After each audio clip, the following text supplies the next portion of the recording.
Morning. It's Thursday, November 30th. And as usual, after I finished releasing my rant yesterday morning, I started searching for something else to talk about. And when I was looking through the articles that I go to, I spotted something that was written in the Jerusalem Post. It was an extremely touching article, extremely interesting article, because in the article was also a recording made by the son of one of the leaders of Hamas.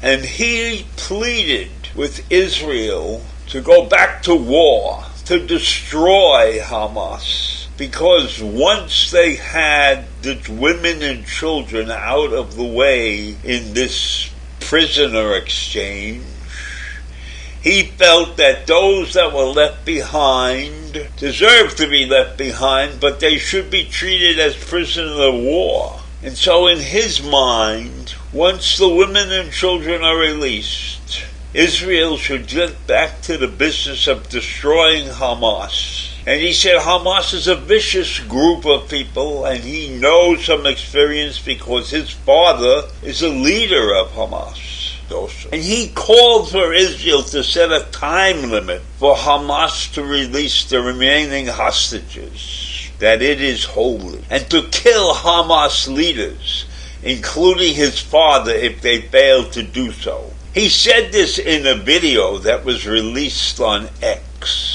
And I listened to parts of what he was saying. And he's a very impassioned speaker about what he wanted to do. And he admitted openly that his father was an evil guy and that he should be killed.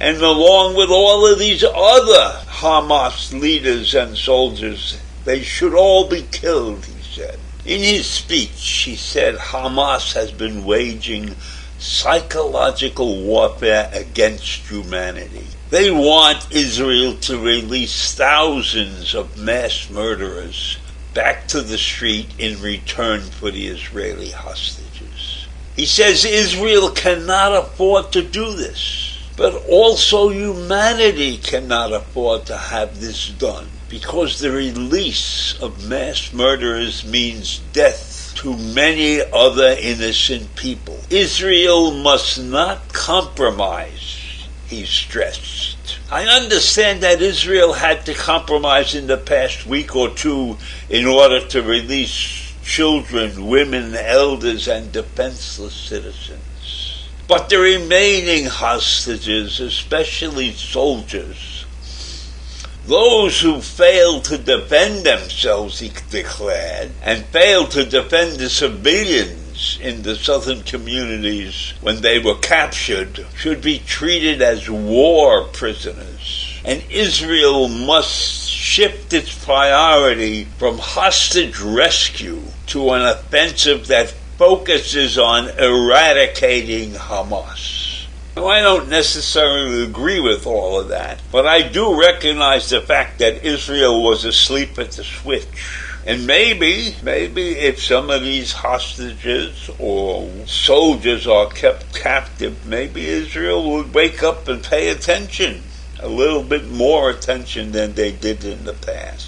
But for my money, I think they're all hostages, and every one of them, soldiers included, should be released. I agree with him. I don't want to see these hundreds or thousands of Hamas prisoners released back into society. I don't think they have anything to give to society that's worthwhile. They're killers. They're mass murderers. They are thoughtless individuals. They have been trained to hate.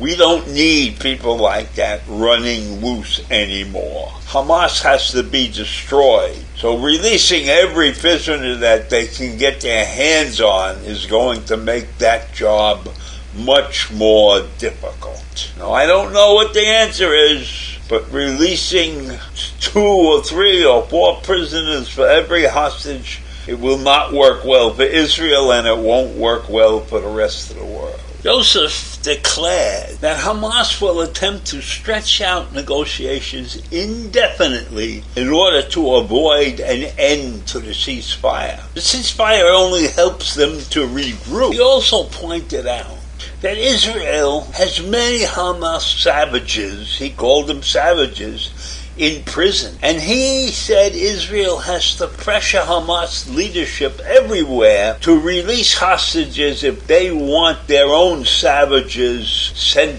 back to them. And he's against probably the 3-to-1 ratio. So he says Israel cannot continue like this. Prisoners like Ibrahim Hamad and Abdullah Baghati must be sentenced to death, and Hamas must be given a time frame, a month or 2 or 6 months, to return everybody. If they don't return them, then these mass murderers that Israel is holding should be put to death. He wants Israel to execute the top Hamas leaders in prison, because in his mind, and he has openly said this, they are mass murderers. And he said, I have no exceptions when I talk about executing Hamas leaders. And that includes my own father, one of the co-founders of the Hamas movement. In this war, he says, there should be no exceptions. I made a mistake, he said, 10 or 15 years ago when I saved his life many times. He was supposed to die for his actions, but I saved his life. Things did not change, he said. Things got worse. He said, I give the Israeli government permission to execute all Hamas top leaders in prison before we go after them in Gaza and before we go after them in Qatar. Again, I make myself very clear, no exceptions for anyone. So this is a Hamas leader's son saying these things.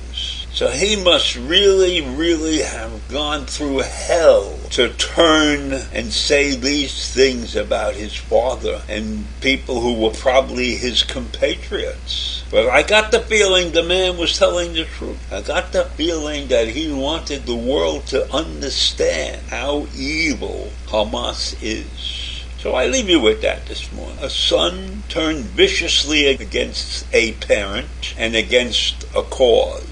Let me say this, if Israel does what he suggests, the world will go crazy and condemn Israel for those actions, just as they condemn them for many other things unfairly. So I leave you with this morning. Have a great day. Bye.